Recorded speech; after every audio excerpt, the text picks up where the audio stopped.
জয় শ্রীরাম ভাইও। একটা কথা আছে না যে অর্গ্যানিক খেতি করো, অর্গ্যানিক খেতি করো, এটা হচ্ছে অর্গ্যানিক খেতি। সম্পূর্ণ গোবর সার কীটনাশক দিয়ে অর্গ্যানিক খেতি। এতে ধান চাষও হবে, চিংড়ি মাছ চাষও হবে, ঠিক আছে। পাশে দেখো আরও জমি নেওয়া হয়েছে, এই দেখো পাশে আরও জমি নেওয়া হয়েছে, দেখতে পাচ্ছ হয়তো তোমরা। দেখো আরও এই যে জমি সব পাশে, এগুলো সব জেসিবি দিয়ে পরিষ্কার করানো হয়েছে। আমারই আন্ডারে জেসিবি এসেছিলো, এগুলো পরিষ্কার করানো হয়েছে, ঠিক আছে। প্রচণ্ড গরম, সেই গরমের মধ্যেও কাজ করছি। আজকে যেহেতু খাদান বন্ধ, বৃষ্টি হয়েছিল কালকে না, সেহেতু সেই জন্য আজকে জমিগুলো রেডি করছি সব, ঠিক আছে। এবার ট্র্যাক্টর হবে, তলা ফেলানো হয়ে গেছে অলরেডি, ওটা দেখাবো তোমাদেরকে, ঠিক আছে। বাবলা গাছের ছাওয়া, বাবলা গাছ দেখো, গ্রাম অঞ্চলে বাবলা গাছ দেখা যায়, শহরের মানুষ আর দেখতে পায় না। গ্রামের দিকে ভিউটাই আলাদা।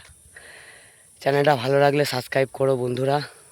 আর কি বলবো, প্রচণ্ড গরম, ঠিক আছে। এই গরমের মধ্যেও আমাদেরকে কাজ করতে হয়, কারণ আমরা খেটে খাওয়া মানুষ, ঠিক আছে, এক কথায় বলতে গেলে।